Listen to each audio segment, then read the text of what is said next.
Momento Espírita tem a honra de receber hoje Reinaldo Leite. Ele é advogado, já psicografou mais de 14 livros de autores diversos e, além disso, tem um programa de TV e outro de rádio, ambos de temáticas espíritas.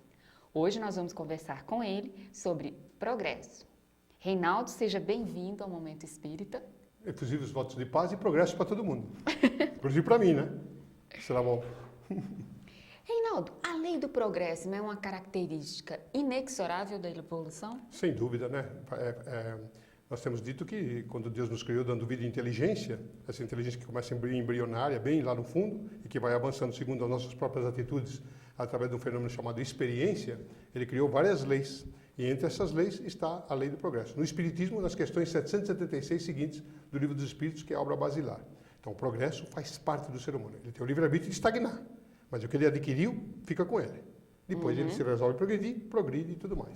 Mas o progresso é inexorável, assim como tem um ditado árabe que diz que ninguém pode deter a madrugada, ninguém pode deter o progresso. Interessante. E a cada encarnação, nós conseguimos desenvolver igualmente os nossos aspectos emocionais, intelectuais e espirituais? O desenvolvimento, sim. Agora, a metodologia de desenvolvimento, não. Claro que em cada etapa reencarnatória nós temos certos padrões de consciência, sempre passados por tipos de experiência completamente diversificados, e, claro, nós podemos nos deter mais tempo, levar mais tempo, gastar mais tempo para atingir este ou aquele ponto e ter menos um curto prazo, menos tempo, levar menos tempo, gastar menos tempo para atingir aquela outra condição de aprendizado. Mas sempre é a marcha do progresso. E você teria algum exemplo assim, de uma personalidade famosa que tenha passado pela Terra e tenha conseguido desenvolver simultaneamente isso? Bem, nós temos aí várias pessoas, né? Mas nós estamos nos recordando agora, com Maria Angélica, da nossa Helen Keller. Helen Keller é uma mulher que ela vinha para vegetar, ela reencarnou para uma vegetativa experiência. Por quê? Porque malversou a inteligência dela em encarnação pregressa para aqueles que acreditam em reencarnação ou encarnação. Enfim, então para nós os espíritas, ela abusou da inteligência dela no passado e aí, fez não teve olhos de ver, ouvidos de ouvir, aquelas coisas. E veio, não conseguindo falar, não conseguindo ouvir, não conseguindo ver, então uma vida vegetativa. No entanto, impulsionada por uma missionária que lhe fazia parte do programa evolutivo de encarnações pregressas na encarnação que ela viveu, chamada Anne Sullivan, esta Anne Sullivan começou a impulsionar Helen Keller para o aprendizado. E em momentos de muita rudeza, muita dificuldade, muita disciplina bem enérgica. E Helen Keller se tornou a grande personalidade do mundo, aproveitando a reencarnação. Então, tem muita gente que vem para cumprir determinado programa e extrapola este programa. Outra personalidade é o Chico Xavier. Chico Xavier veio para cumprir uma certa etapa da evolução e depois iria desencarnar. No entanto, ele cumpriu tão bem isso que a potestade superior, o chamado fluido vital, né, trazido através do chamado conciliábulo, que é um conciliábulo de espíritos que tentam nos orientar aí do que fazer. Então permitiu, dando-lhe uma dosagem maior de energia vital, que ele permanecesse um pouco mais do tempo adequado. Então, por 3 vezes a desencarnação dele foi adiada para ele poder cumprir e se tornar o grande missionário da doutrina espírita na Terra. E assim como ele, outras tantas personalidades que deveriam desencarnar cedo e acabaram se permanecendo, morrendo com uma idade bem provecta, como fala, né? Por quê? Porque as pessoas aproveitam o progresso. De repente tem um estalo e ela modifica o programa para poder viver mais. Por quê? Ela tem um incentivo à vida, porque ela aprendeu o significado da vida. Então, quando a pessoa aprende o significado, ela avança. Mas esses 2 exemplos que você... É uma curiosidade que eu imagino que o telespectador também tenha, né? Porque o Espiritismo diz que a gente tem, né, as emoções para aprimorar, né, o intelecto para progredir e a moral, né? É o tripé. Dentro desses exemplos que você deu, essas pessoas conseguiram simultaneamente desenvolvendo? Veja que nós estamos estudando essas pessoas sob a ótica espírita, não necessariamente que elas sejam espíritas. Elas podem... Sim. Né? Nós temos aí o Peter Marshall, por exemplo. Peter Marshall foi uma das grandes autoridades do verbo evangélico protestante dos Estados Unidos. Se tornou a maior voz dos Estados Unidos, inclusive sendo o pregador do Congresso, o pregador oficial do Congresso americano. E esse homem morreu com 41 anos de idade de um ataque cardíaco. No entanto, até essa época, ele foi a grande personalidade, a grande pessoa, não era espírita. No entanto, ele soube aliar, à luz da Bíblia, do evangélico bíblico, ele conseguiu conciliar a parte emocional com a parte intelectual, né, com a parte moral, ele conciliou uma coisa com a outra e teve uma grande ajuda nessa, porque todos nós não podemos andar sozinhos, uma andorinha só não faz verão, e é uma verdade. Todos nós temos que ter alguém que nos incentive à tarefa. E no caso dele, ele teve a Kathleen Marshall, que era a mulher dele, que escreveu uma obra falando desse homem tão extraordinário que ele tinha um poder mediúnico muito grande, embora não soubesse, ele falava que era profetismo, usa um outro nome, mas não importa, o fenômeno é o mesmo. E ele soube aliar esse tipo de situação, né? Então, nós temos várias personalidades no mundo que, de repente, parece que elas sabem, porque têm conhecimento do significado do trabalho que elas têm a fazer, elas conseguem, então, aliar esse lado da moral, esse lado intelectual, né? Esse lado da sensibilidade um pouco mais aprofundada e dá toda uma conotação altamente superior. Então, esses missionários estão na Terra para nos servirem também de modelos, são pessoas de modelo. Nós temos no Espiritismo, por exemplo, na atualidade, o professor Divaldo Franco. O professor Divaldo Franco, para mim, é um grande professor.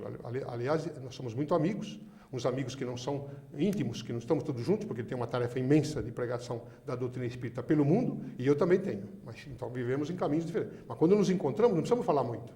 Nós nos olhamos e sabemos o que temos que dizer, o aluno aqui com o mestre lá. E, no entanto, ele é das grandes personalidades, que é esse soube também, ainda encarnado conosco, que tomara que fique bastante tempo, se depender de mim, ele vai morrer bem longe. E ele soube aliar esse lado da moral, esse lado da sensibilidade, essas questões aí, para nos servir de guia. Então, tem muita gente que consegue fazer isso. Por que a gente não consegue, hein? É só começar. Eu estou tentando. Bom, a gente falou de emoção, falou de intelecto, falou de espiritualidade. É possível nos aperfeiçoarmos de uma encarnação para outra fisicamente? Sim, é possível, perfeitamente. Você pode ter uma conscientização maior e você extrapola aquilo que está dentro de um programa. Então, você vem para... Olha, o programa do ser humano no espiritismo. Deixa eu falar logo, senão a pessoa daqui a pouco vai querer procurar na Bíblia. Não. No espiritismo... No capítulo 17 do Evangelho segundo o Espiritismo, nós temos o nosso programa de vida. Esse programa que depois se elastece para os capítulos precedentes, para os capítulos posteriores. O capítulo 17, por exemplo, ele casa muito bem com o capítulo 20, não é? Muito bem casado. Então, se a pessoa consegue cumprir pelo menos um terço do que está lá, vamos dizer metade, para exagerar, já está avançando bastante. Então, nós temos aí roteiros para poder alcançar esse tipo de coisa. Não adianta ficar pedindo para Deus, para os espíritos, para você evoluir. Você peça para os espíritos aquilo que eu tenho pedido ultimamente, faz uns 3, 4 anos que eu estou pedindo para o mundo espiritual superior discernimento. Porque religião com religiosidade eu tenho, porque eu estou tentando praticar o quanto posso, não uma religiosidade plena, mas nem absoluta também não, mas estou tentando praticar. Agora, o discernimento para saber o que é importante fazer, o que não, o que eu devo rejeitar, isso é difícil, porque você tem que usar a cachola, tem que usar a moringa, né, o bestunto, a massa encefálica. Então, nós temos que perceber que numa encarnação, fisicamente, você pode progredir. Mas não esqueça, a marcha do progresso também é no mundo espiritual. O sujeito desencarna, a pessoa desencarna e vai para o mundo espiritual. Se ela quiser, ela pode progredir. Ela pode fechar, sentar em berço esplêndido, ficar sentada à beira do caminho, que nem a música do Erasmo Carlos, pode. Mas também você pode se movimentar e fazer alguma coisa. E tem coisas que só nós podemos fazer. Não tem nem Jesus, não tem Deus, não tem nada. É você. Você tem que fazer. Se você quiser, faz. Se não quer, sofre as consequências de não ter feito contra você mesmo. Você já me deu a deixa da minha próxima pergunta. Qual é o efeito, qual é a punição, qual é a consequência quando a gente se recusa a evoluir? Nenhuma. A punição seria a estagnação. Se é que se pode chamar de punição isso, é estagnação. Você vê que os outros estão seguindo lá na frente, você morre de inveja e está parado ali. Ai, bem que eu queria fazer isso e tal. Nossa, que maravilha que ele chegou lá, mas eu não tenho condição. A pessoa logo se menospreza. Ah, não, eu não tenho condição. Ou então a pessoa quer ser o outro, ele não quer ser ele. Então é muito comum, por exemplo, no meio espírita, para falar da nossa grey, porque é mais fácil falar da nossa grey, eu acho. Mas então, nas outras igrejas também tem. Eu adoraria ser o Chico Xavier. Eu queria ser o Divaldo Franco, o Raul Teixeira, do Jorge André, eu adoraria. Ou na outra vez, eu queria ser o Roberto Carlos, eu queria ser o cantor, não sei das quantas, a cantora tal, eu queria... Ele não quer ser ele quer ser os outros. Mas aí não tem como. Como que eu vou ser o outro? Não, eu sou Reinaldo, sou eu. Por quê? É tão ruim assim? Pode ser para você, para mim é ótimo, eu sei quem sou. E aprendo com essas pessoas, mas crio a minha própria personalidade. Nós temos um programa de rádio em São Paulo, diário, na Rede Boa Nova de Rádio, da 1 às 2h30, diário. O último Ibope de pesquisa deu 2 milhões de ouvintes minuto, inclusive incluindo o mundo todo via internet. E temos programa de televisão aí semanal. Então, veja, eu digo no rádio e digo na televisão, as pessoas dizem, mas você é meio diferenciado, alguns me chamam de grosseiro, outros chamam de polêmico, outros chamam disso.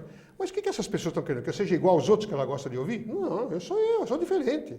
Porque não tem ninguém igual a mim, como também não tem ninguém igual a você. Você é uma pessoa, uma figura única na Terra. Não tem nada parecido com você. Porque Deus, quando nos fez individualidades.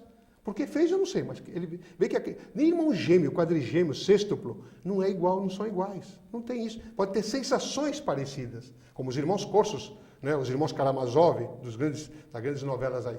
Mas na condição de individualidade, não somos iguais, somos parecidos, semelhantes, assemelhados, mas iguais não somos. Então é lógico que você apresenta uma coisa diferenciada. Então esse negócio de você querer ser o outro, é uma perda de tempo danada. Porque você não vai ser, gasta energia inutilmente e não se dá valor, quando você deveria dar-se valor. Porque você é criatura de Deus, pelo menos por obra e graça de Deus, em agradecimento, você deveria de se querer você para com você mesmo. Pois é, a propósito disso, então a solução seria investir em probabilidades que nós temos, a palavra não é bem essa, probabilidades, mas possibilidades que nós temos dentro de nós, perspectivas e talentos que estão escondidos. Porque nós somos espíritos reencarnados. Quantas encarnações tivemos antes? Eu não sei, mas bastantes. Então, em função disto, claro que amealhamos conhecimento ao longo das vilegiaturas aí reencarnatórias. E esses conhecimentos ficam armazenados, aqueles mais predisponentes, claro. Outros são esquecidos no tempo, são estiolados no tempo. Mas grande parte deles, aqueles que no causaram mais impacto, mais empatia, eles ficam, diz Maria Angélica, armazenados nos porões do inconsciente profundo. Então, quando nós armazenamos esse tipo de coisa, de repente você vai fazer uma limpeza lá no teu porão, ou na tua mansarda, lá no sótão, lá em cima. Você vai fazer. E de repente você acha lá um vestido que você fala, engraçado nesse baú. Nossa, mas olha esse vestido aqui, é do tempo da minha vovó. Mas olha, está bem atualizado, porque a moda vai e vem, né? Vai e vem. E daqui a pouco você fala, eu podia aproveitar. E aproveita. Mas está lá anos lá guardado, jogado lá. De repente você aproveita a situação. Nos porões de consciente profundo também, certos conhecimentos, eles podem às vezes ser utilizados na atual encarnação. Então, por que não buscá-lo? Qual o motivo de não buscá-lo? Se ele tem utilidade, vamos aproveitá-lo. E muita gente não, às vezes estagna, fica parado lá e não evolui, procurando uma coisa que está ali. Como eu já falei oportunamente nesse mesmo programa, a pessoa está em água potável, em cima do rio Amazonas, reclamando de sede. Por quê? Porque ele acha que ele não está no rio Amazonas, ele está no mar. Porque o rio Amazonas é tão grande que parece mar. Então, dentro dessa condição, o que ele faz? Ele reclama, faz sinal com a bandeira. Eu estou com sede. E o cara lá faz bandeira com a bandeira. Bebe água, joga o balde. Ele não joga, está querendo me ver com mais sede. E nada, ele está lá em cima entende? Então, é uma questão de nós utilizarmos essa perceptibilidade dentro da lei de progresso. Porque se você não tiver uma percepção extrasensorial, alguma coisa que está no âmago, ou buscar na oração, através do guia espiritual, do anjo, do gênio, o nome que você quiser dar, a inspiração adequada, você fica estagnado, perde um tempo danado e ansiado por uma coisa que tem solução e está bem nos seus olhos e você não está vendo. Mas, Reinaldo, é correto afirmar que algumas pessoas não progridem numa velocidade assim tão grande porque elas ainda são muito básicas? Comer, dormir... Tem gente que... O Piotr Ospensky, o grande psicólogo eslavo polonês, ele escreveu uma obra muito interessante que ele fala dos sonhos, porque sonho é uma coisa, a vida inteira, todo mundo quer interpretar sonho, e sonhei com isso, sonhei com aquilo, e quer interpretação. E quando ele não sabe o que é, ele fica perguntando para os outros. Para mim, para médium espírita, lá em São Paulo, pensa que eu sou interpretador de sonhos. Não sou nenhum Pedro de Lara, quem interpreta é o Pedro de Lara, eu não sei interpretar sonho. Mas claro que eu posso fazer um cotejamento via mediúnica e tudo mais. Então, o Piotr Ospensky, ele foi um dos grandes estudiosos do comportamento humano, um psicólogo muito interessante, e ele escreveu essa questão dos sonhos. Então, ele diz que tem gente que dorme e dorme profundamente, estão em estado de sono profundo, então não vê nada. Tem uns que têm sono com sonhos. Então, esse sono com sonho a pessoa fala, olha, agora está chegando dezembro, mas depois de dezembro eu vou fazer aquele curso de inglês. Quando eu for lá, depois do carnaval, eu vou construir minha casa, eu vou reformar, eu vou arrumar... Não, depois de... não sei o quê, eu vou vou fazer aquele concurso que eu estou para fazer faz tempo. Eu vou fazer aquele curso de inglês depois. Então ele está sempre adiando. Então ele tem sono com sonhos, mas não tem nada. E depois ele fala das pessoas que têm despertamento pleno. Ele faz umas etapas aí muito longas que eu não vou ficar aqui falando porque é longa a classificação. Mas ele chega numa etapa maior em que ele diz que as pessoas estão despertas. Então, a pessoa que está desperta, ela consegue tudo aquilo que lhe interessa. Veja, Maria Teresa de Calcutá, por exemplo, foi o grande espírito desperto no seu tempo. Que ninguém acreditava que ela poderia fazer a obra que fez, uma baixinha daquele jeito, uma tuberculose bilateral, com raquítica, quase não comia. Tinha um gênio firme para poder comandar. E criou uma obra extraordinária que abençoou o mundo e ela se tornou até prêmio Nobel. Então nós percebemos que a pessoa, quando ela está desperta, ela chega nessa fase. Então você pergunta, bom, o que fazer? Hoje a psicologia moderna, através de Ouspensky, para não dizer entre outros tantos, e com Robert de Rope, Dr. Robert de Rope, ele foi o grande seguidor, digamos, o grande discípulo de Ouspensky. Então, ele também fez uns aperfeiçoamentos nessa questão dos sonhos, que Allan Kardec, no Espiritismo, trata nas questões 400 seguintes do Livro dos Espíritos, chamando de emancipação da alma. Não chama de sonhos, chama de emancipação da alma. E no item 28 do 14º capítulo da Gênesis, ele trata também dessa questão dos sonhos. Então, veja, é uma preocupação o sonho. E o que é o sonho? O sonho é um desdobramento do espírito, uma emancipação da alma, ou uma busca do espírito nos porões do inconsciente profundo, onde tem os registros lá. Então, muitas coisas da lei do progresso, elas podem chegar através do próprio arquivo que você tem, é só você ir buscar lá, que é esse o grande trabalho. Voltando mais para a questão filosófica do progresso, quando é que o progresso é difícil de entender? Quando a pessoa não tem limites de compreensão. Eu conheço gente que até hoje diz que em 1969 o Neil Armstrong não foi lá com outros lá, não foi para a Lua. É mentira. Não, quem é conversa de americano, é truque. E não sei, tem até livros escritos aí a respeito de pessoas de alta elevação que dizem que aquilo lá foi tudo um truque, que o homem não foi para a Lua nada e tal. Muita gente não acredita no raio laser. Para o raio laser, para muita gente, é destrutivo. Ele foi uma arma criada para a destruição. Ele é capaz de destruir uma pedra inteira, aí, de mármore, granito, coisa parecida. No entanto, o raio laser, hoje bem dosado, ele pode usar para fazer cirurgia de catarata sem dor, ele pode tirar cânceres sem dor, ele pode despertar certos neurônios que estão coagulados hoje, que eu me submeti a esse tratamento, por isso que eu posso falar. Então, os médicos estão tentando ver se eu fico mais inteligente, estão tentando ver, está um esforço, está difícil, viu? Nossa, mas nem com raio laser por enquanto, mas estou tentando aí, vamos ver se Maria Angélica tem com paciência e eu vou indo. Mas veja, então, quando o progresso chega, muita gente nele não acredita, porque é o novo. Chega na casa espírita, por que casa espírita os jovens não têm quase vez na casa espírita? Por quê?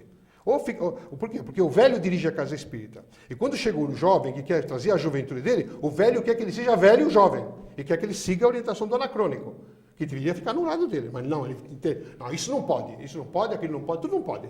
Não, tudo é proibido. Então os jovens ficam desestimulados e muita casa espírita perde uma bela oportunidade para ter o seu substituto, porque aquelas velharias que estão lá vão desencarnar todas. Né? E eles não sabem que vão desencarnar, por isso que vão ficar ali mumificados lá e tal. Mumificado você pode ficar, mas vivo não fica não. Então o que acontece? Essas coisas, o progresso chega e a pessoa não se prepara. Então o filho cresceu, ele cresce, ele está adolescente. Se o pai não acompanha ele, na adolescência dele, para o pai baixar a frequência daquilo que já experimentou, porque não está se pedindo para o pai ir adiante da idade, mas voltar àquilo que ele experimentou. Atualiza e acompanha o filho. E fala a mesma linguagem, o filho entende. Mas quando o pai é anacrônico e ele tem a velharia na cabeça e quer que o filho, moço, haja como velho, choque. Dá problema. É aonde o progresso chega e não é aceito. Allan Kardec disse na sua obra, que se a ciência avançasse, o espiritismo não acompanhasse, que os A gente rejeita aquele ponto do espiritismo e segue a ciência. Mas também é o contrário, né? Se a ciência para e diz, olha, eu aqui não sei fazer mais nada, o espiritismo vai adiante, até descobrir. Porque a ciência, por enquanto, hoje já não tanto, mas por enquanto, ela remonta aos efeitos. O espiritismo remonta às causas que geraram o efeito. Por isso que a ciência deveria se aliar ao espiritismo, tanto quanto o espiritismo tenta se aliar à ciência. Bom, como acreditar, vamos trazer da filosofia para a realidade, como acreditar que uma guerra como a que está acontecendo no Iraque pode representar uma lei de progresso? Bem, o que vai progresso para uns, né? Claro. Se o Jorge Arbusto lá, o George Bush, ele ganha a guerra, então ele fica, ele tem um progresso aí, porque o povo americano vai dizer que ele é o grande super-homem, né? The Superman, o homem super government.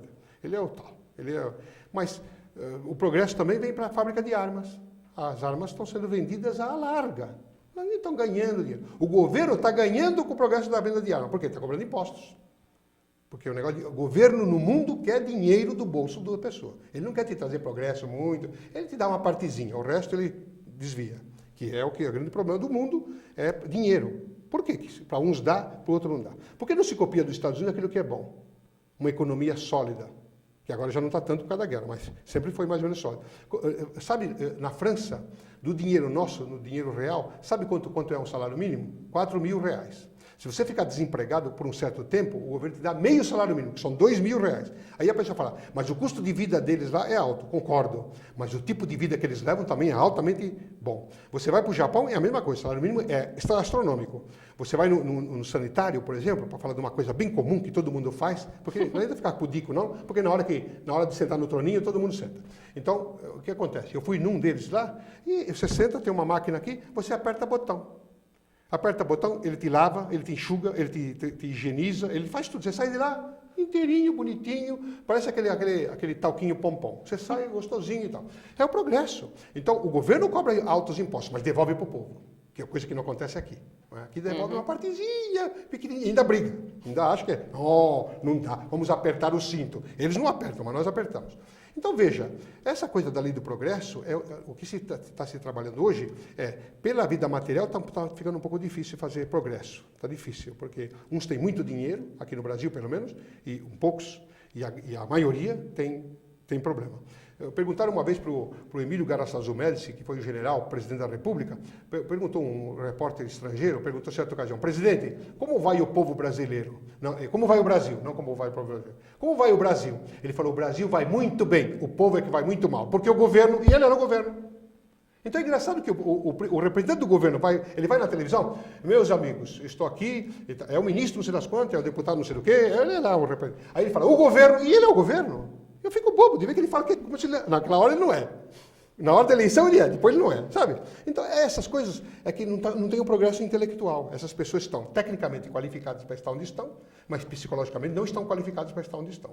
Então elas não assumem a responsabilidade. No meio espírita, para falar do nosso meio, é engraçado que se usa a palavra nós. O próprio André Luiz, ele fala que a gente não pode falar, não deve falar eu, deve falar nós. E eu discordo. Quando sou eu, sou eu. Sou eu que estou falando. Por que não? Ué, eu tenho que falar mal dos outros, eu falo mal de mim. Então, eu sou papapá, falo coisa. Então, não, na cabeça de muitos espíritos, e eu tenho uma veneração pelo André Luiz, já sabe, porque eu conheço toda a obra dele, conheço ele muito bem. Mas ele é um dos que aconselha, entre outros, porque nós estamos aqui, e a gente pega o vício no meio espírita. Aí eu me pego eu mesmo falando, nós estamos agradecidos pela sua presença. Eu estou na vida pública, eu de vez em quando comento essas gafes. Eu estou na vida pública, deu a toca para a pessoa, e logo, muito prazer, nós estamos agradecidos. E aí vem me fala para mim, como nós? Que nós o quê? Sou eu que estou agradecido. Entende? Então a pessoa quer apagar o eu. Mas já nesse ponto eu estou com o Dr. Bezerra de Menezes, que ele diz, nas questões sociológicas da vertente espírita cristã, procuremos secundarizar o eu e primarizar o nosso. Aí concordo. Porque aí é em termos de família. Então, eu prefiro essa colocação de frase. Na lei de progresso é assim. Nós temos que começar a progredir dentro de nós. E é isso que a grande maioria de nós, de novo lá, o nós, não fazemos. Você tocou nessa questão social. Eu vou fazer uma pergunta extremamente de atualidade para ver a sua opinião com relação ao progresso. Nós levamos um bom tempo para conseguirmos criar a ONU, né, a Organização das Nações Unidas, um organismo que disciplinasse, né, a grande concertação internacional, né, e agora estamos com ela abalada. Assim, como que você vê, dentro da perspectiva da lei do progresso, onde estamos agora com o organismo As pessoas no mundo todo, na grande maioria, elas se repoltreiam, elas se amesendam onde estão. Então, o que eu quero dizer com isso? Quero dizer que a pessoa ela faz tudo para chegar naquele cargo. Quando chega naquele cargo, ela senta e diz, bom, eu alcancei agora, sabe, aquela coisa, agora eu sou o rei do mundo, não me interessa nada. Então, claro, os problemas de que esta pessoa foi elevada àquele posto, eles continuam atuais e compete a esta pessoa resolver essas questões. Na medida que ela cruza o braço, que ela começa a ficar sonolenta. Você já viu uma reunião de congresso? Você já viu quantos deputados dormem? Quantos senadores dormem? Por quê? Porque o outro vai lá, ele não tem o dom da oratória, ele não tem, mas ele quer falar. porque ele é deputado. Então ele vai é que nem espírita. Tem orador espírita que ele é verdadeiro, tem gente que toma droga, cocaína, não precisa, vai assistir uma sessão espírita num chato falando. Aí ele está lá, meus irmãos, por que Jesus... Aí você dorme, pô, claro, não aguenta. Isso em qualquer vertente. Nas Nações Unidas é a mesma coisa. Eu já assisti em televisão americana, porque eu gosto de saber todas as coisas, como é que funciona, né? E como eu sou muito, muito favorável ao Kofi Annan, acho que aquele negro, ele subiu numa escala de poder muito grande por merecimento. É um homem admirável, tanto quanto o Nelson Mandela. Admiro muito. E essa pessoa me admirando, e eu fui assistir uma sessão presidida por ele na ONU. E ele, bem, aí ele passou a palavra, quando ele começou a passar a palavra, eu fiquei ouvindo, porque o outro está falando. E aí ele começou a entrar numa coisa meio soporífera, e aí a máquina do repórter que é jornalista graças a Deus que os repórteres jornalistas são quem são, ele vira a máquina para mostrar, o cara está lá roncando, claro. Porque as pessoas, ele pode ser um bom deputado, mas não é bom orador. Peça para o outro fazer. Olha, você pode falar isso aqui para mim, por favor? Por quê? Porque eu não tenho capacidade para falar. Não, ele quer falar porque ele quer aparecer, mostrar serviço. E é guindado a uma posição pública para representar público que ele não tem qualificação. Então, esse é o grande problema. No meio espírita, se eu vou visitar uma casa espírita, então a pessoa quer me passar a palavra porque eu sou visitante. Mas se eu não tenho oratória, porque ele não me conhece, sabe quem sou eu? Olha, temos aqui o nosso irmão, e o nosso irmão, ele sabe que ele não tem oratória, mas ele quer aparecer, então ele se levanta para fazer pataquada, para fazer coisa. Então, ele fala, olha, meus irmãos, eu estou cumprimentando vocês, eu não sou orador, mas estou aqui representando, e pronto, e deixa o outro falar. Não, ele dá uma de Divaldo Franco, ele quer ser o orador e quer copiar o outro. Não dá, não tem condição, não tem o dom da palavra, como Divaldo. Então, tudo precisa, a pessoa, nessa coisa do progresso que estamos falando, a pessoa se qualificar de aceitar onde ela está e se estimular a mudar de posição. Quando ela chega nisso, ela começa o progresso. Reinaldo, nossa última pergunta rápida, porque o nosso tempo se esgotou. Qual seria, então, a nossa postura como espíritas diante do desafio do progresso? Bem, estudando a lei de progresso, que o Espiritismo estuda nas questões 776 seguintes, como já falamos no começo, e você estudando o progresso, o que é progresso para você, o que é progredir, progredir quer dizer prograduar, subir. Pro é a favor da graduação, a favor da subida. Daí a palavra progredir, ou prograduar, que é o degrau, prodegraduar, seguir, seja lá como você quer interpretar. Então, você analisa essa lei e depois você equaciona essa lei em você. Como eu estou progredindo? Não fica aquela falsa humildade. Eu não sou nada, não progredi nada. Não, progrediu. Com a idade que você está, pelo menos de ontem para hoje, você progrediu alguma coisa. Pelo menos na idade. Agora, é bom progredir na inteligência, não é isso? Então, o que fazer? Se estimular. Muita gente pergunta, poxa, mas você está com câncer e você vai pregar no Acre, por exemplo? O Acre é um lugar árido. Você vai falar lá para os índios? Eu falei, eu vou. Fui 2 vezes, me convidaram lá, adorei. O pessoal do Acre, a hora que quiser me chama. Então, muito orador espírita não vai. Eu fui pregar no sertão do Nordeste, e andei 150 quilômetros. Falei em 4 cidades. Um calor tórrido de 45 graus à sombra. À noite. Não tinha banheiro, tinha quebrado o banheiro lá, e estava precisando ir no matinho. Estava com medo que alguma cobra fosse me morder o traseiro. Mas fui lá pregar a doutrina. Por quê? Porque eu me estimulei. Então eu acredito no que eu estou fazendo. Aí tem gente que não acredita, no próprio meio não acredita. Não me importa, o que eu tenho que ver com o outro? É a opinião dele, deixa ele lá, eu vou seguir. Então quando você analisa a lei de progresso e você sente que você pode fazer alguma coisa, você se estimula. Você vê a tua graduação e fala, de 100 eu estou 22. Aí eu vou para 23, vou dar um jeito, para 24, 25. Aí isso começa, é um estímulo. Então nós estimulamos, à luz da doutrina espírita, estimulamos você a progredir, porque o progresso é indetentável. Reinaldo, muito obrigado pela sua entrevista ao Momento Espírita. Aos telespectadores amigos, oxalá nós possamos ter aprendido alguma coisa sobre o progresso, porque eu falei algumas coisas aqui que eu nem sabia que tinha. Mas vale a pena, paranormalidade é isso, e vale a pena estar com você, seja como seja. Se você concorda ou não, importa que nós somos irmãos. Muita paz. Bom, agradecemos a atenção ao programa e convidamos para o nosso próximo Momento Espírita. Obrigada.